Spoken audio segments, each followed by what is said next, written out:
Have you ever spent hours making a beautiful, intricately color-coded mind map from your reading notes, only to step back, look at this gorgeous web of highlighters and circles, and realize, wait, you still have absolutely no idea what the author's actual argument is? Right. It looks impressive, but Yeah, you've basically just created a very pretty inventory of words. You haven't mapped your understanding. You've just done some light arts and crafts. exactly. Welcome to the Deep Dive. Today is Tuesday, March 3, 2026, and we are jumping into a truly fascinating, just published article by Dr. Toronata Tambun. It's titled Structure Before Language: Why I Start My Academic English Course with Mind Mapping. And honestly, while that title might sound highly specific to a university setting, and it is rooted there, the core philosophy here is universally applicable. It fundamentally challenges how we process information in an increasingly noisy, overwhelming world. That's exactly why we're tackling it today. Our mission is to completely unpack this intellectually rigorous idea that structure before language is the ultimate shortcut to being genuinely well-informed. We are going to look at how this entirely reframes the way you approach reading, the way you listen, and the way you write. It really is a complete paradigm shift. It is. And if you happen to be an introvert looking to gain a serious edge in a highly competitive environment, whether that's a boardroom or a classroom, you are going to want to pay very close attention to the second half of this discussion. Okay, let's unpack this. We are looking at a philosophy that argues the real value of learning isn't in collecting information, but in the actual frustrating struggle of building intellectual structure. That is the crucial distinction we need to anchor ourselves to right from the start. We have all been conditioned to believe that learning is a process of accumulation. We read a book to gather facts. We listen to a presentation to collect data points. But the source material immediately disrupts that entire notion. It posits that reading, for instance, is not the act of collecting information at all. It is the active, deliberate act of reconstructing structure.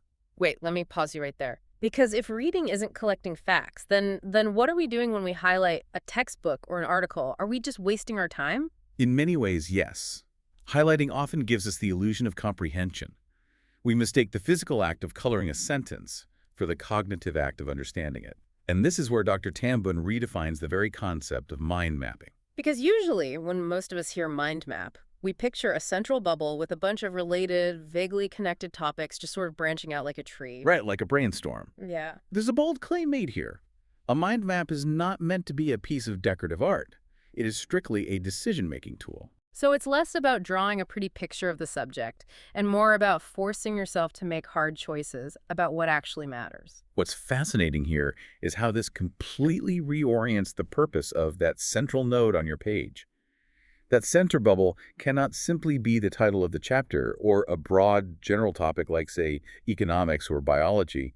It has to represent the text's intellectual center of gravity. The intellectual center of gravity. Yes. This means it must be the driving claim or the core tension being addressed. If your center is vague, the entire architecture of the map will inevitably be vague.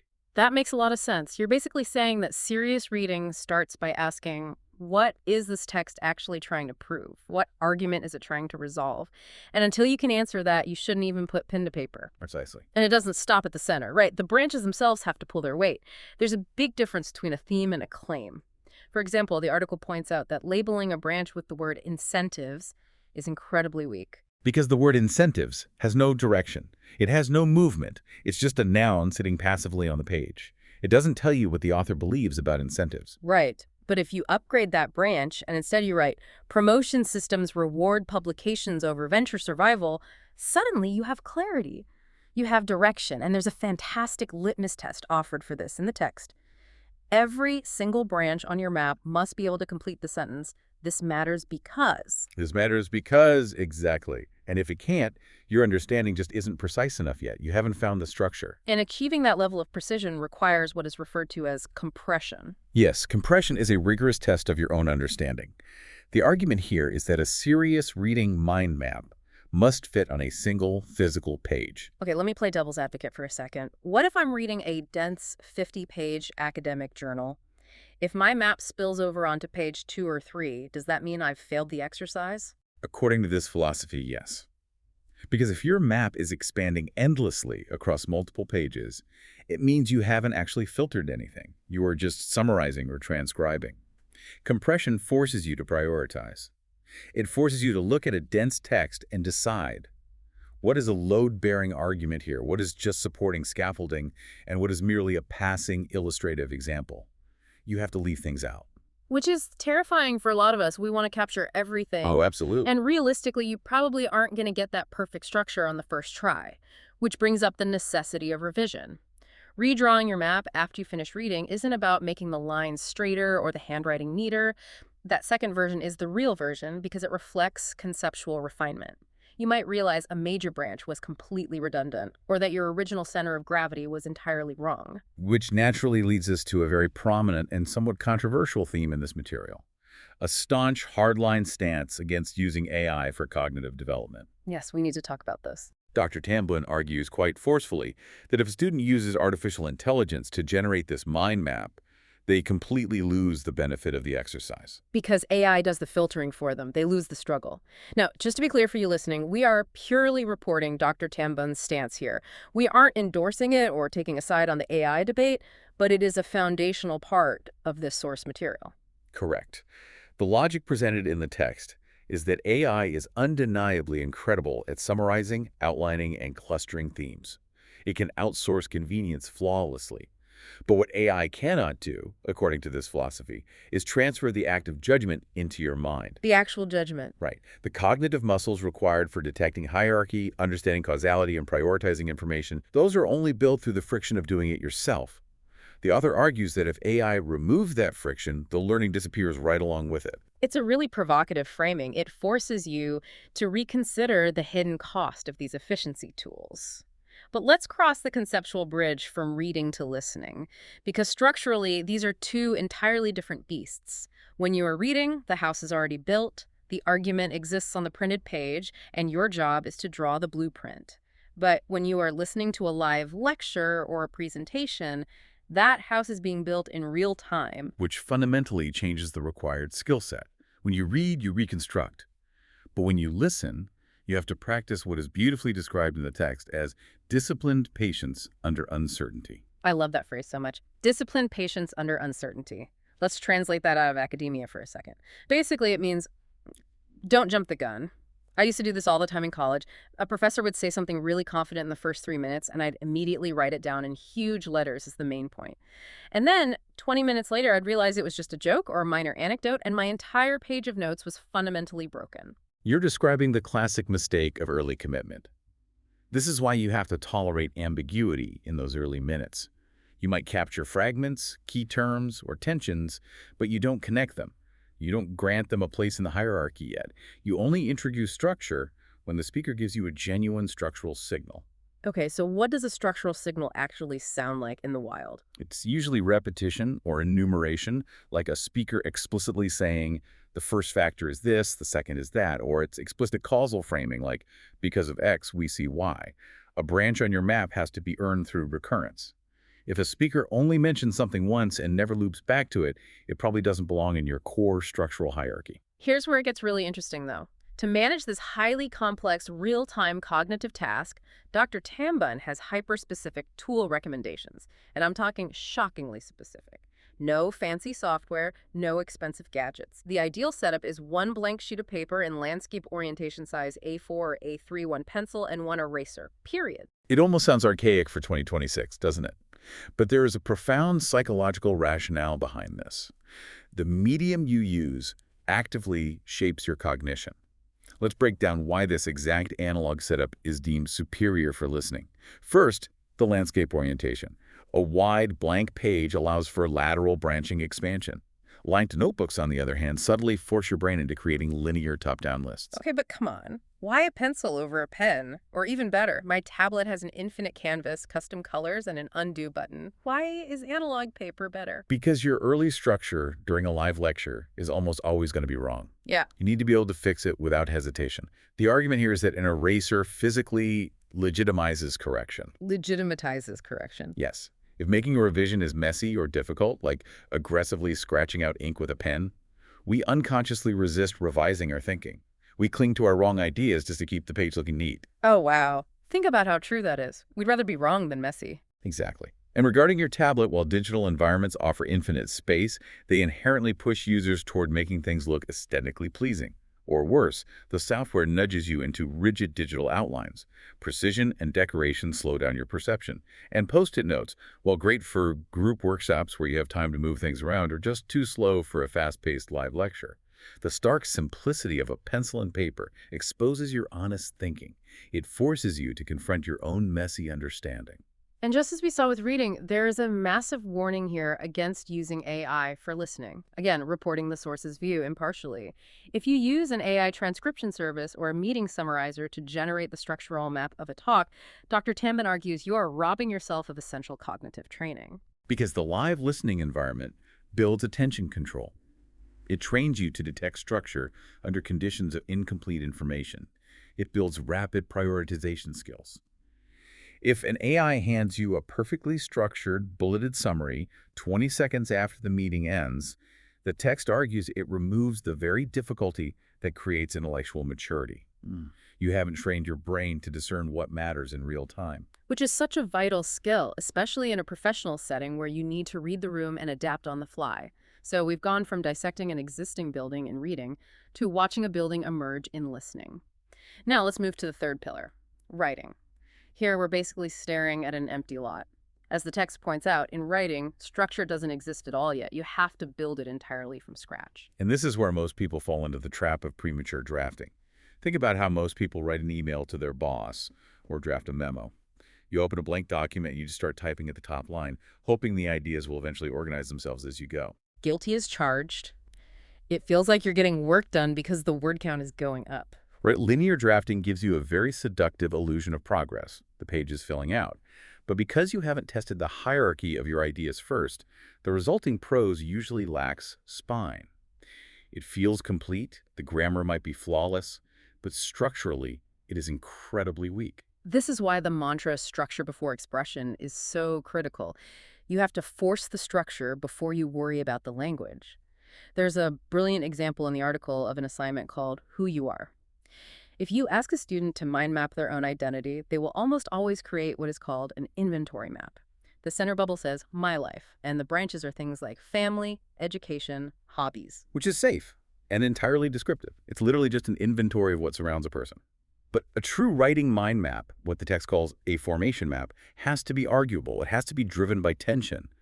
So instead of the center being a static topic like my life, the center becomes an active claim like, I prioritize discipline over approval. See, that immediately grabs my attention. It has movement.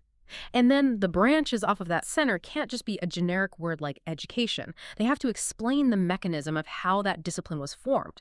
For example, a branch might explain how repeated, intense academic evaluation directly shaped that behavior. You move from just naming an influence to actually explaining the causal force behind it. And before you are allowed to write a single paragraph based on this map, that structure has to survive the ultimate test of compression. You must look at your map and hypothetically remove a branch. If you remove it and your central claim doesn't weaken at all, that branch was purely decorative. It doesn't belong in the essay. You only begin drafting when the structure is stabilized. That way, writing the actual prose is just execution. It is no longer a chaotic process of discovery. Let me guess, this is where the final AI warning comes in. It is a consistent through line in the article. AI can generate a highly plausible, well-organized essay in seconds. But if the AI is supplying the structure, the text cautions that you, the writer, are completely bypassing the internal act of hierarchy testing. You aren't doing the causal reasoning. You are skipping the intellectual growth that comes from justifying your own structure before expressing it. Okay, so we've established the mechanics of reading, listening, and writing. But I want to spend some serious time bringing this out of the theoretical and into the real world, because Dr. Tambun points out something deeply fascinating about the cultural steeping that students, and frankly all of us, go through. For 12 years in primary and secondary education, we are conditioned by a system that implicitly teaches us to avoid conflict, to avoid standing out, and to speak and write as safely as possible. The observation here is that this cultural conditioning produces individuals who possess linguistic adequacy but structural weakness. Let's translate that into plain English. That basically means you have a great vocabulary, your grammar is perfect, you sound smart, but you don't actually know how to build a winning argument. You can't position yourself confidently. Exactly. To correct this, a structural intervention is proposed, built like a four-tier pyramid. At the foundational level are mental models. You have to actually understand how your cultural background has shaped your perceptions, and specifically, your fear of standing out. Without that self-awareness, any communication technique you try to learn is just a band-aid. Right, you have to realize why you're afraid to make a bold claim. And what's the next level up? Building on that foundation is idea focus.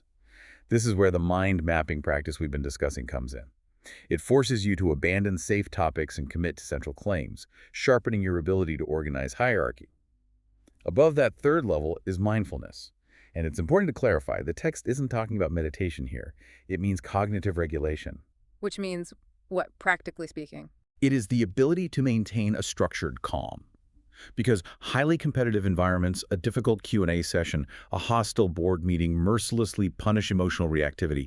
If you lose your structure when you are challenged, you lose the room. And finally, at the very top of the pyramid is pitch, the ability to deliver compressed clarity under a tight time constraint without compromising your intellectual rigor. And this right here is where this entire philosophy becomes incredibly empowering, particularly if you identify as an introvert. If we connect this to the bigger picture, it changes the entire dynamic of how introverts can navigate extrovert-dominated spaces. Yes, there is a quote here from the source that I want to read directly because it is so powerful.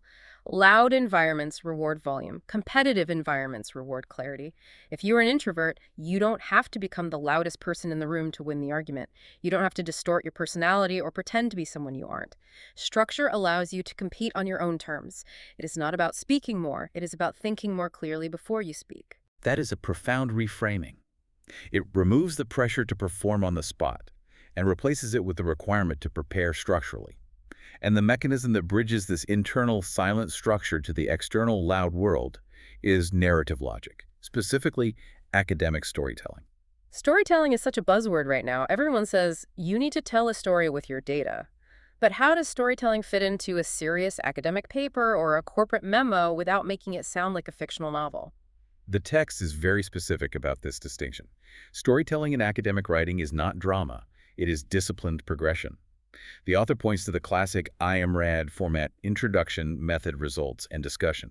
That isn't just an arbitrary set of headings. It is a narrative architecture. The introduction frames a problem and exposes a gap. The method justifies the approach. It's a structured unfolding of ideas. The text also talks about the what but then narrative logic, which I found brilliantly practical. Can you break that down? Let's use a real-world example, like a generic Tuesday morning workplace memo. Gladly. The what but then logic is the underlying engine of almost all effective professional communication.